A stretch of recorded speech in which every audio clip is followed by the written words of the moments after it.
Hello friends, मैं हूं Himmat Singh Rajpurohit. Welcome in my YouTube channel the Himmat nursing academy quality in education. आज अपन जो बहुत ही इम्पोर्टेंट टॉपिक और बहुत ही इंटरेस्टिंग टॉपिक पढ़ने जा रहे हैं, जिसका नाम है ऑस्टियोमाइलाइटिस। क्या मतलब होता है ऑस्टियोमाइलाइटिस का? तो ऑस्टियो का मतलब होता है bone, osteo means bone. Myelitis का मतलब होता है बोन मैरो, बोन मैरो। और आइटिस किसी के पीछे लगे, इसका मतलब है इन्फ्लेमेशन हुआ है। क्या हुआ है? इन्फ्लेमेशन। तो बहुत ही सुंदर डेफिनेशन निकल के आती है ऑस्टियोमाइलाइटिस की। It is the inflammation of bone, bone marrow and soft tissue is known as osteomyelitis. तो बोन मैरो का इन्फेक्शन और सॉफ्ट टिश्यू का जो इन्फेक्शन होता है उसको कहते हैं ऑस्टियोमाइलाइटिस। तो ऑस्टियोमाइलाइटिस जो है, जो वर्ड है ऑस्टियोमाइलाइटिस, ये किसने कॉइन किया था, किसने ढूंढा था? तो उसका नाम है नेलेटॉन।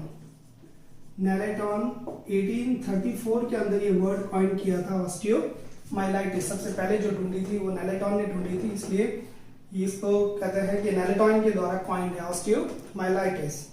नेक्स्ट अपन मूव करते हैं। ऑस्टियोमाइलाइटिस जो है वो कॉज कौन करता है? तो इसके दो कारण हो सकते हैं, या तो पायोजेनिक कारण हो सकते हैं या फिर नॉन पायोजेनिक कारण हो सकते हैं। पायोजेनिक के अंदर non pyogenic cause. Pyogenic cause जो है वो मोस्ट कॉमन कॉज है ऑस्टियोमाइलाइटिस का, जिसका नाम है, जो एक बैक्टीरिया है, माइक्रो ऑर्गेनिज्म है, जिसका नाम है staphylococcus, staphylococcus aureus is the most common causative organism for the osteomyelitis। और यही अगर नॉन पायोजेनिक की बात करें तो इसमें आता है mycobacterium, mycobacterium tuberculosis. Most common non pyogenic organism for osteomyelitis. एक बात और क्लियर कर देते हैं, pyogenic infections are more common in the children. किसके अंदर कॉमन है? चिल्ड्रन के अंदर कॉमन है। जबकि नॉन पायोजेनिक इन्फेक्शन जो होता है, जो नॉन पायोजेनिक ऑस्टियोमाइलाइटिस होता है, वो होता है अडल्ट्स के अंदर। सबसे ज्यादा कॉमनली अडल्ट अफेक्टेड होते हैं। और इसमें भी कौन सी बोन अफेक्टेड होती है? तो वर्टिब्रल बोन सबसे ज्यादा अफेक्टेड होती है। Vertebral bone are more affected in the non pyogenic osteomyelitis. और अगर वर्टिब्रल इससे अफेक्टेड होती है तो इस डिजीज को कहते हैं पॉट्स डिजीज। नाम आप सभी लोगों ने सुना होगा, पॉट्स डिजीज। तो पॉट्स डिजीज जो है वो क्या है? वर्टिब्रे के अंदर ऑस्टियोमाइलाइटिस हुआ है। किसकी वजह से? माइकोबैक्टीरियम ट्यूबरक्लोसिस की वजह से हुआ है, इसलिए इसको कहते हैं पॉट्स डिजीज।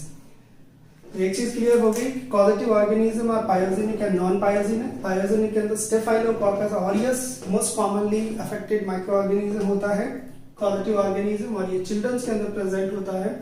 और नेक्स्ट नॉन पायोजेनिक का जो पॉजिटिव ऑर्गेनिज्म उसको कहते हैं माइकोबैक्टीरियम ट्यूबरक्लोसिस, और ये अडल्ट को अफेक्ट करता है और उसमें भी वर्टिब्रल सबसे ज्यादा अफेक्टेड होती है, और इस डिजीज को कहते हैं पॉट डिजीज। और नेक्स्ट अपन बात करते हैं जो चिल्ड्रन में अफेक्टेड होती है वो बोन कौन सी होती है? तो इसमें सबसे ज्यादा जो कॉमन अफेक्टेड बोन है वो है femur, tibia and the humerus. ठीक है, इसका जो पार्ट है वो भी कौन सा अफेक्टेड होगा? ठीक है, mostly the upper part and sometimes will be the lower part.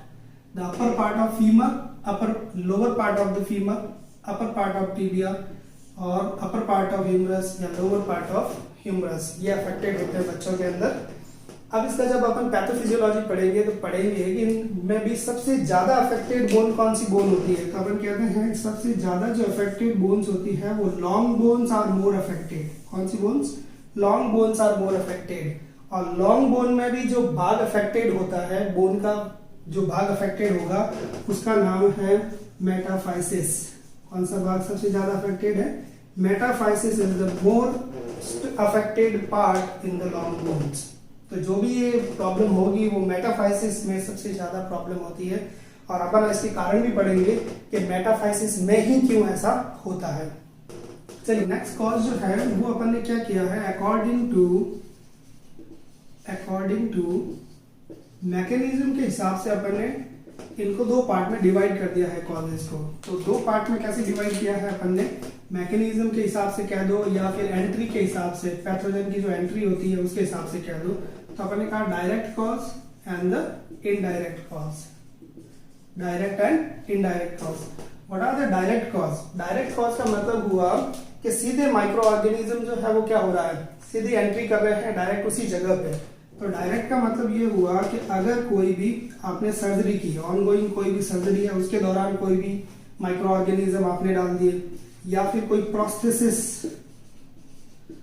Implant किया आपने, जैसे नी जॉइंट रिप्लेसमेंट कर रहे थे और उसकी जगह पे बैक्टीरिया और चले गए, साथ में इन्फेक्शन हो गया, प्रोस्थेसिस का हो सकता है। या इसके साथ में अपन कह रहे हैं डायबिटिक मेलेटस का अल्सर हो गया, तो ये भी सॉफ्ट टिश्यू के जरिए जो है वो पेरिओस्टियम को अफेक्ट करके जो है वो बोन के अंदर जा सकता है। तो डायबिटिक मेलेटस के जो अल्सर्स हुए वो हो सकता है। या फिर डायरेक्ट ट्रॉमा हो गया, सीधी इंजरी हुई, डायरेक्ट ट्रॉमा। ये बच्चों में बहुत कॉमन है, अगर बच्चा झूले से नीचे गिर गया या कहीं बेड से नीचे गिर गया तो डायरेक्ट ट्रॉमा जो है वो बोन के ऊपर होता है। तो these are the direct causes for the osteomyelitis.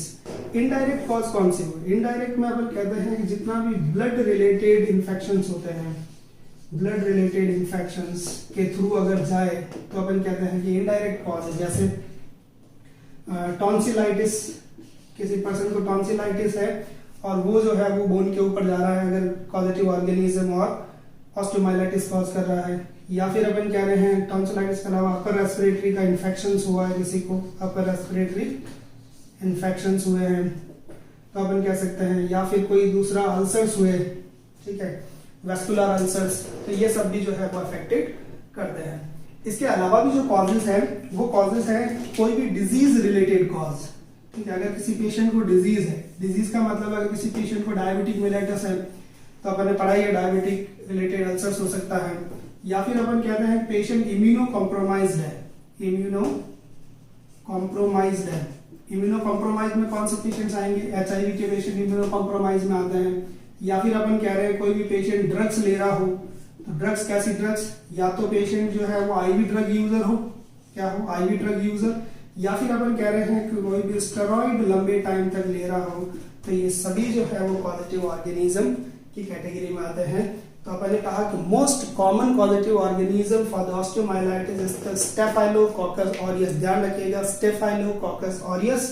और अगर अडल्ट की बात करें तो उसके अंदर माइकोबैक्टीरियम ट्यूबरक्लोसिस होता है, पर अडल्ट के अंदर वर्टिब्रल जॉइंट जो है वो ज्यादा अफेक्टेड होते हैं, जबकि बच्चों के अंदर जो है वो लॉन्ग बोन्स अफेक्टेड होती है और लॉन्ग बोन में भी फीमर और टिबिया ज्यादा अफेक्टेड होती है। चलिए नेक्स्ट बात कर पैथोफिजियोलॉजी। पैथोफिजियोलॉजी पढ़ने से पहले मैंने आपको पिछले ऑस्टियोमाइलाइटिस इसकी ऑस्टियोपोरोसिस की जो क्लास थी उसके अंदर अपन एक डायग्राम पढ़ा था बोन का, नॉर्मल बोन का डायग्राम। तो मैं आपको वापस ड्रॉ करके दिखा रहा हूँ यहाँ पे नॉर्मल बोन का डायग्राम।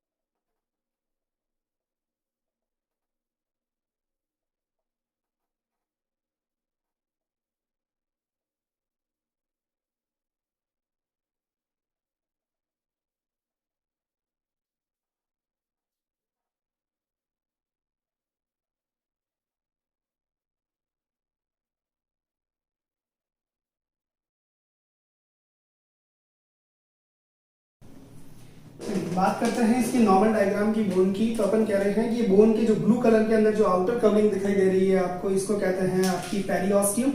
क्या नाम है इसका? Periosteum, periosteum.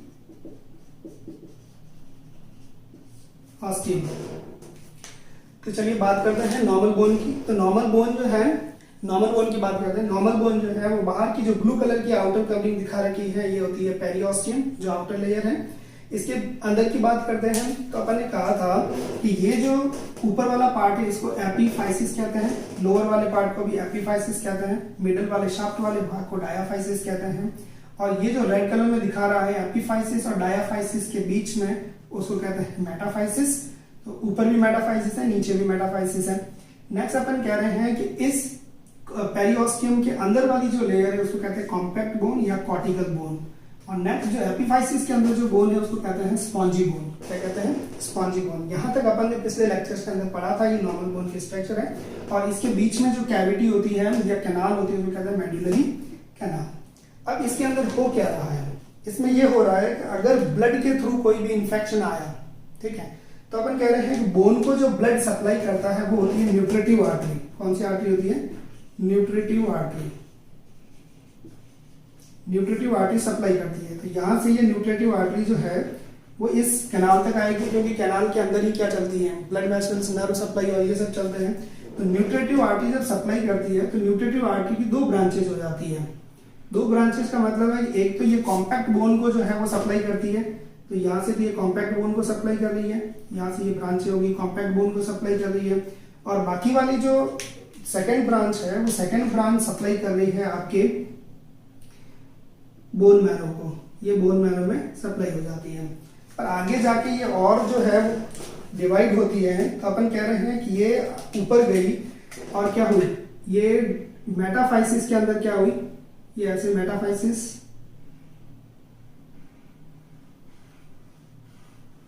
के अंदर सप्लाई होती है।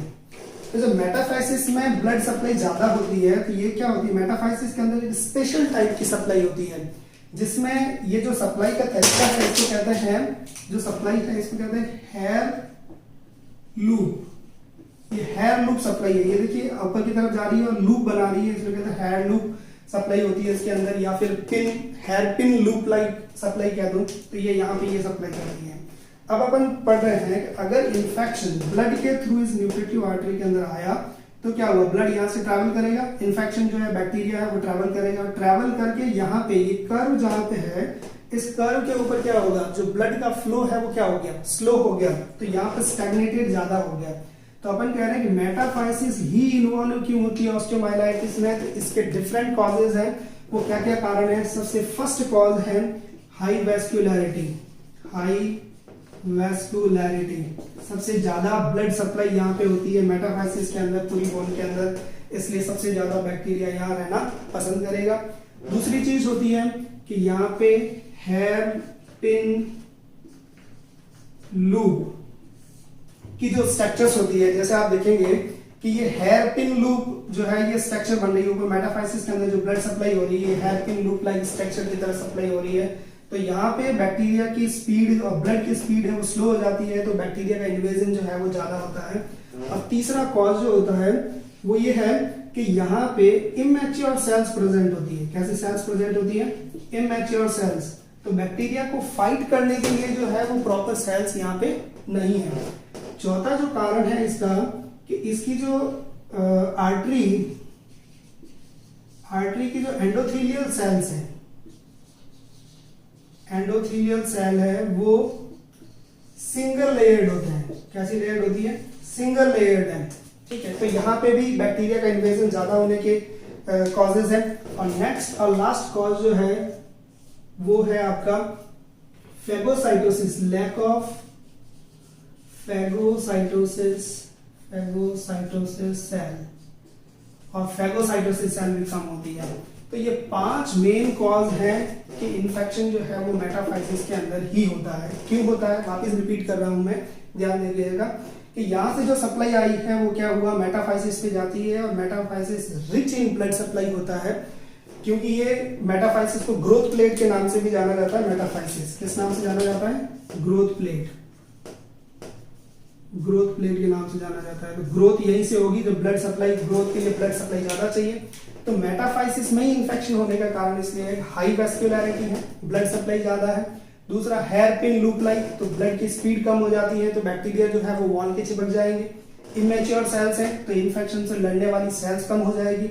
आर्टरी जो है, जो सप्लाई कर रही है आर्टरी, ये सिंगल एंडोथेलियल सेल होने के कारण जो है वो इन्फेक्शन ज्यादा ग्रो करता है यहाँ पे। और दूसरा लास्ट कॉज है लैक ऑफ फेगोसाइटोसिस सेल्स। यहाँ पे जो इन्फेक्शन से लड़ने वाली सेल्स होती हैं वो कम होती हैं।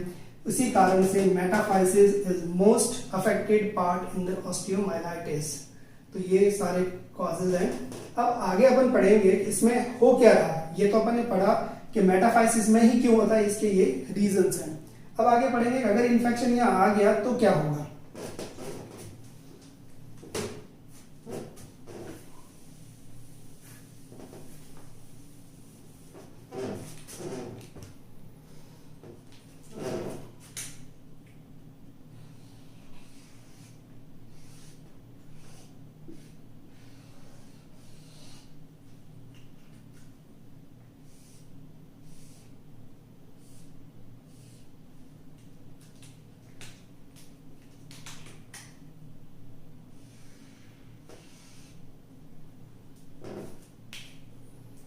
चलिए ध्यान दीजिए कि अगर यहाँ पे ये तो हुआ मेटाफाइसिस,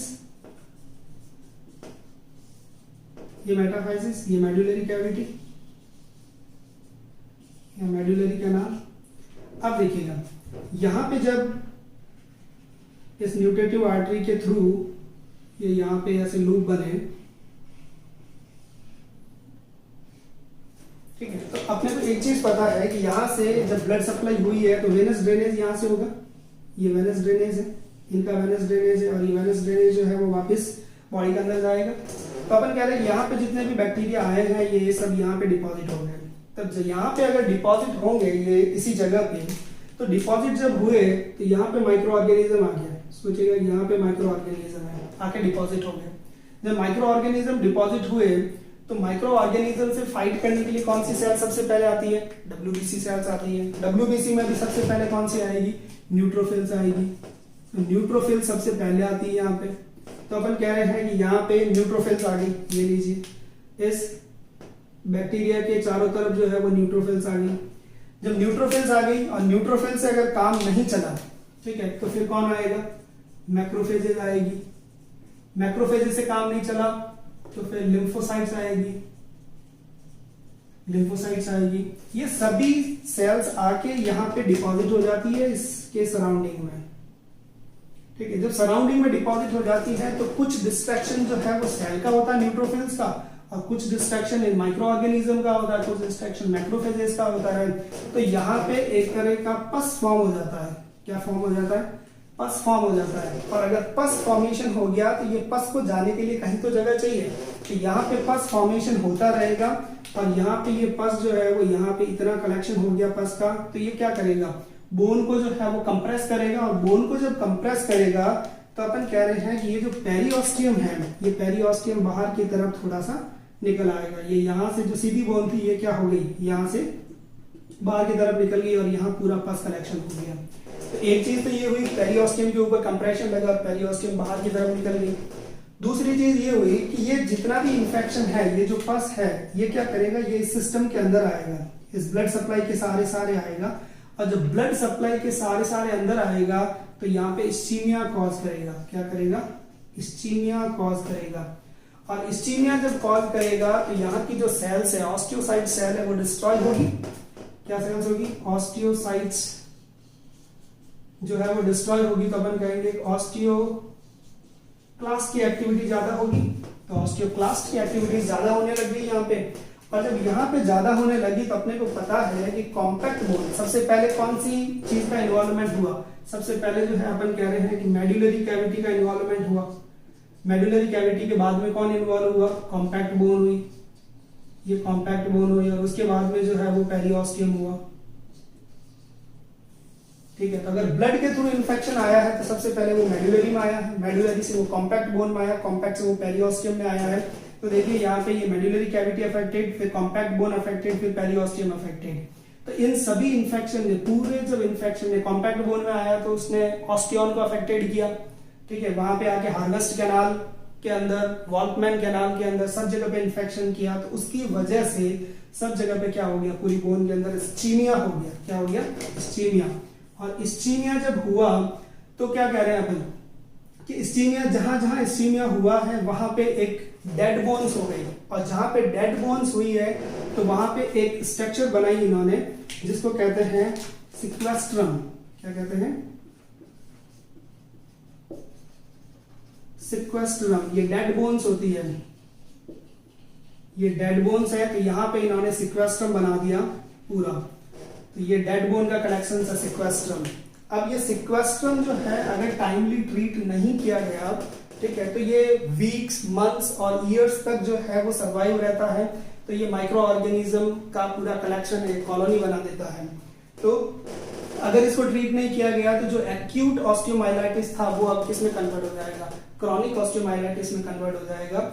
और क्रॉनिक ऑस्टियोमाइलाइटिस में जब कन्वर्ट हो जाएगा तो अपन कह रहे हैं कि ये जो सिक्वेस्ट्रम है, इस सिक्वेस्ट्रम के चारों तरफ नॉर्मल बोन की ग्रोथ होनी स्टार्ट हो जाएगी। और नॉर्मल बोन की जब ग्रोथ स्टार्ट होगी उसको कहते हैं इन्वॉल्यूक्रम। इन्वॉल्यूक्रम इसका मतलब होता है न्यू बोन ग्रोथ। ठीक है, ये तो सिक्वेस्ट्रम जो बन रहा है वो डेड बोन्स है, ठीक है, डेड बोन्स का कलेक्शन और उसके बीच में माइक्रो ऑर्गेनिजम्स हैं, और जबकि सिक्वेस्ट्रम के चारों तरफ एक नॉर्मल बोन्स जो है, न्यू बोन्स ग्रोथ कर जाती है, उसको कहते हैं इन्वॉल्यूक्रम, और ये इन्वॉल्यूक्रम डेवलप हो गया तो ये ऑस्टियोमाइलाइटिस, क्रॉनिक ऑस्टियोमाइलाइटिस हो जाएगा और इसको ट्रीट करना जरूरी है। तो इसको ट्रीट करने के लिए अपन ट्रीटमेंट में पढ़ेंगे कि what are the treatment, antibiotics use करेंगे, और अगर जरूरत पड़ी तो सर्जरी भी करनी पड़ सकती है और इस पस को ड्रेन भी करना पड़ सकता है। तो अपन ने पढ़ा कि पैथोफिजियोलॉजी के अंदर सबसे मोस्ट कॉमनली अफेक्टेड जो पार्ट होता है वो मेटाफाइसिस होता है। क्यों होता है उसके अपन ने कारण पढ़े। नेक्स्ट अपन ने कहा कि यहाँ पे जब माइक्रो ऑर्गेनिज्म जो डेवलप हो जाते हैं, उस माइक्रो ऑर्गेनिज्म जो है वो क्या करेगा, पूरे न्यूट्रोफिल्स, मैक्रोफेज, लिम्फोसाइट्स आएगी फाइट करने के लिए, और फाइट करेगी तब क्या होगा, कुछ पस फॉर्मेशन होगा, और वो पस ड्रेन होने के लिए कोई जगह नहीं है, तो वो क्या करेगा, कंप्रेस करेगा बोन को, और कंप्रेशन की वजह से इस्चीमिया होगा, और इस्चीमिया की वजह से बोन में ब्लड सप्लाई नहीं आ रही है, और ब्लड सप्लाई जब नहीं आएगी तो वहां पे एक सिक्वेस्ट्रा बनेगा, जहां पे बोन, डेड बोन्स का कलेक्शन हो जाता है सिक्वेस्ट्रम, और आगे जो कंडीशन है वो क्रॉनिक ऑस्टियोमाइलाइटिस में आ जाएगी, और उसी सिक्वेस्ट्रम के चारों तरफ जो है वो न्यू बोन्स की ग्रोथ होने लग जाती है, उसका कहते हैं इन्वॉल्यूक्रम, और इसको सर्जिकली ट्रीट करना पड़ेगा, नहीं तो ये कंडीशन जो है वो और वर्स्ट हो जाएगी। और जैसे जैसे कंडीशन वर्स्ट होगी, ये इन्वॉल्यूक्रम, सिक्वेस्ट्रम, ये सब और ये पस फॉर्मेशन जो है वो स्किन के थ्रू बाहर ड्रेन करने लगेगा, तो ये पस जो है वो बाहर ड्रेन करेगी। ये होती है इसकी पैथोफिजियोलॉजी। चलिए क्लिनिकल फीचर्स की अगर बात करते हैं तो अपन पहले कह रहे हैं कि इन्फेक्शन हो रहा है, तो इन्फेक्शन का सबसे फर्स्ट क्लिनिकल फीचर होता है फीवर। तो फीवर आएगा, चिल्स होगा, और चिल्स के अलावा अपन ने कहा कि वहां पे पस का कलेक्शन हो गया, तो पस का कलेक्शन जब हो गया तो पहले तो फीवर है तो उसमें क्या होगा, टैकीकार्डिया होगा, ठीक है, वहां पे इन्फेक्शन हुआ है तो वॉर्मथ होगी, टेंडरनेस होगा, टेंडरनेस होगी। नेक्स्ट आपका बोन पेन करेगी, क्योंकि इन्फेक्शन हो रहा है, bone pen, continue bone pen होता रहेगा, और रेस्ट्रिक्ट मूवमेंट हो जाएंगे पेशेंट के, रेस्ट्रिक्ट मूवमेंट, जो अफेक्टेड भाग है वहां के मूवमेंट रेस्ट्रिक्ट हो जाएंगे। इसके अलावा भी सिम्टम्स होता है जिसको कहते हैं नोजिया होगा, पेशेंट रेस्टलेसनेस दिखेगा, रेस्टलेसनेस होगा, ठीक है। तो these are the clinical features for osteomyelitis. Fever होगा, ठीक है, इन्फेक्शन है तो फीवर आएगा, चिल्स होगा, टैकीकार्डिया, फीवर है तो टैकीकार्डिया रहेगा इन्फेक्शन की वजह से। टैकीकार्डिया का मतलब होता है pulse rate more than 100 beats per minute. Warmth रहेगा, जो भाग अफेक्टेड है, जो बोन अफेक्टेड है वो वार्मथ रहेगी, टेंडरनेस रहेगा, बोन पेन, रेस्ट मूवमेंट जो है वो रेस्ट्रिक्ट हो जाएंगे, नॉजिएटेड फील करेगा, रेस्टलेसनेस होगा, और दूसरी चीज है कि वहां से पस ड्रेन करता हुआ दिखाई देगा जिस जगह पे इन्फेक्शन हुआ है।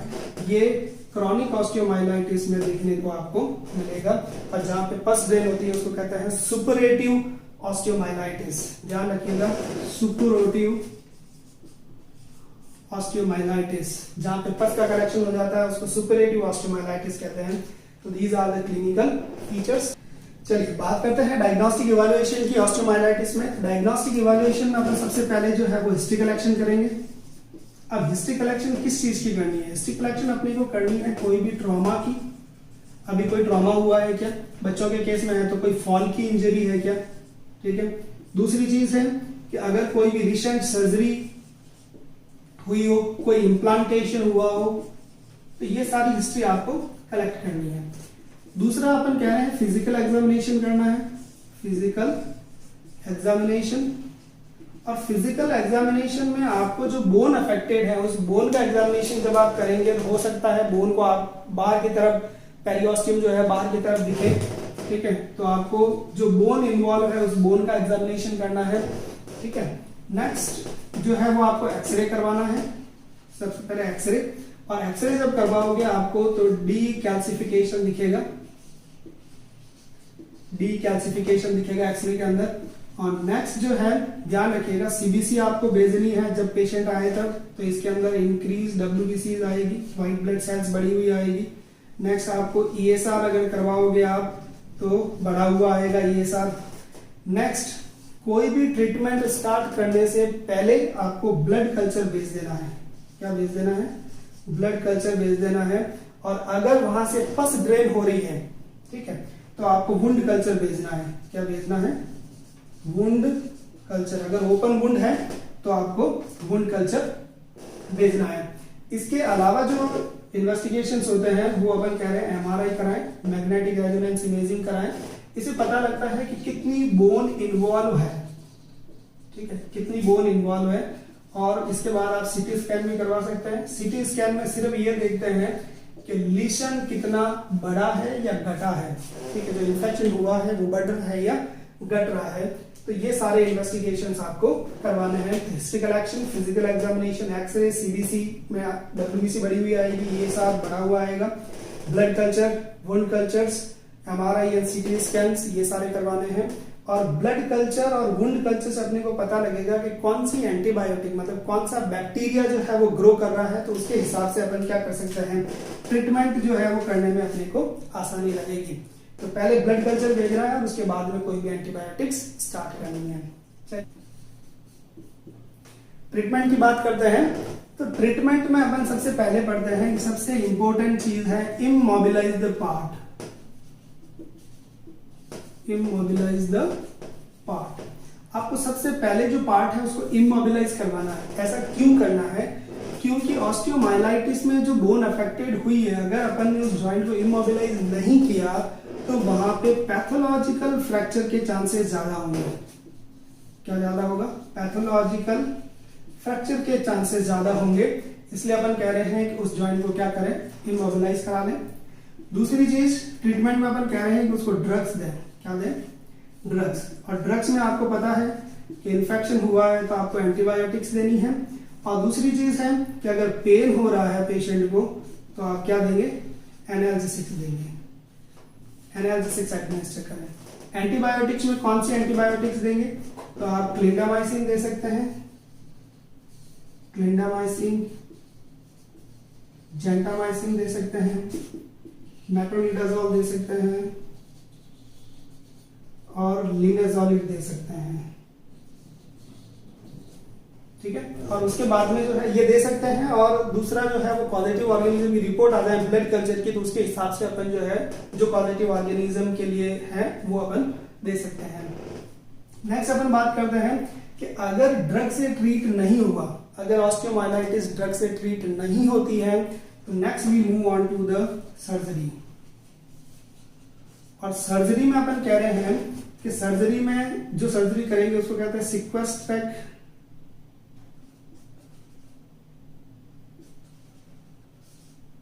सिक्वेस्ट्रेक्टमी, ठीक है। सिक्वेस्ट्रम को हटाना है। जो सिक्वेस्ट्रम बना था, अपने कहा था बोन के साइड में जो है वो डेड बोन्स का कलेक्शन हो रहा है, तो सिक्वेस्ट्रेक्टमी करेंगे। और इसी को अपन डिब्राइटमेंट भी कहते हैं। डिब्राइटमेंट, डिब्राइटमेंट मतलब किसी चीज को हटाना वहां से, तो डिब्राइटमेंट करना है आपको, तो सिक्वेस्ट्रम को हटाना है वहां से। और अगर वहां पे पस का कलेक्शन है, ठीक है, तो उस पस को क्या करना है, ड्रेन करना है पस को, ठीक है। और उस जगह को जो है वो क्या करना है, इरिगेट करना है। Irrigate from normal saline, normal saline से आपको क्या करना है, उस जगह को इरिगेट करना है जिससे कोई भी इंफेक्शन पीछे रहे नहीं।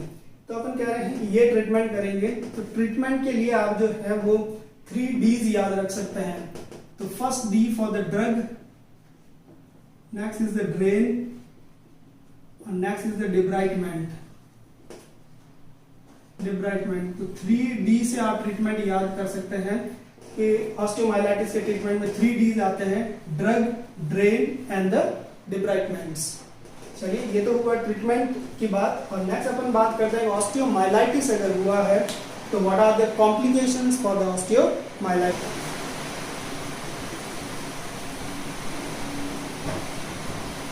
कॉम्प्लिकेशंस, तो कॉम्प्लिकेशन में सबसे बड़ा कॉम्प्लिकेशन जो था वो था पैथोलॉजिकल फ्रैक्चर। अपन बात कर रहे हैं कॉम्प्लिकेशन में पहला जो था वो क्या था, पैथोलॉजिकल फ्रैक्चर। दूसरा अपन कह रहे हैं कि सेप्टिक अर्थराइटिस के चांसेस ज्यादा होते हैं।